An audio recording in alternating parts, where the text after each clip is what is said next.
Thank you, Mr. Chair. Mr. Swagel, thanks for being here today. I certainly agree with Mr. Lopez's point that we need to invite you here more often. I think we're going to do that. I do appreciate that. Every time we've invited you, you've been here with no resistance at all. And I look forward to a more productive, thorough, detailed dialogue on how we can dial these projections down. One question that I have that I'm particularly interested in this morning is your office estimated that the IRS's 87,000 new attack dog agents funded in the IRA would bring in $2.9 billion in fiscal year 23 and 7.8 in fiscal year 24. But according to the Economic Policy Innovation Center, it's only brought in $160 million and $360 million respectively. And I know that Congress makes huge consequential decisions based on, and you know Congress makes huge consequential decisions. Sometimes that are controversial to the American people. I can't think of one that has been more controversial.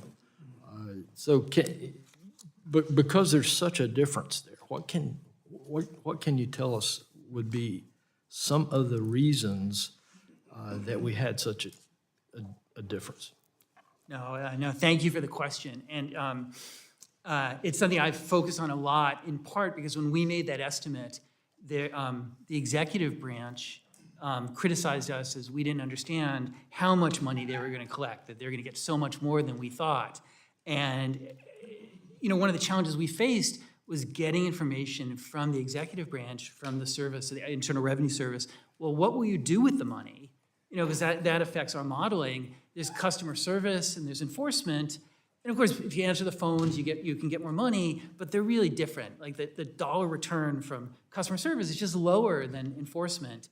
It doesn't mean any one is more important or the other, but it's just different. We could not get them to explain to us what they do with it. So, thank you, Mr. Swagel. What I think I hear you saying is that you were counting on information coming from the Biden and Harris administration for you to make these projections, and you did not get what you wanted, or they provided you wrong information? It's, the information they gave with this issue, in some sense, was aspirational, that they aspired to, hit these targets. But we said, well, okay, how many dollars to this, how many dollars to that? We essentially had to just decide, not decide on our own, but say. And so you counted on Harris and Biden administration to give you the numbers that they needed to sell this to the American people? That's what I think I hear you telling me. They said, well, we asked the executive branch, how will you implement the law? If they can't give us the information, we have to give you an answer. And here's our projection. And so we say, well, here's how we think they might do it, and go with that. So you took the administration's word on what they thought that they would capture by adding 87,000 IRS agents to the IRA. On this one, we didn't, because we couldn't. They basically didn't give us clear information. So we developed the split of the money into the different functions of the service. We developed that on our own as the basis of our projection. Okay, so I'm going to back up just a minute. I thought that I heard you begin your answer with you were counting on the Harris and Biden administration to provide you this information. Yes or no? Yeah, we asked them for it. Okay. That's right. And was it their projection that they would collect $2.9 billion and $7.8 billion? No. That was, as I understand it, I think the numbers you said were from our projection. They had a much more optimistic projection. All right. What was their projection? We basically have 2 to 1. You put $1 in, you get $2 of revenue back for net. Their multiple is much higher. I don't remember exactly what their multiple was. So what level of confidence did you have in their projection, and how much was that weighted towards you coming up with this obviously erroneous projection?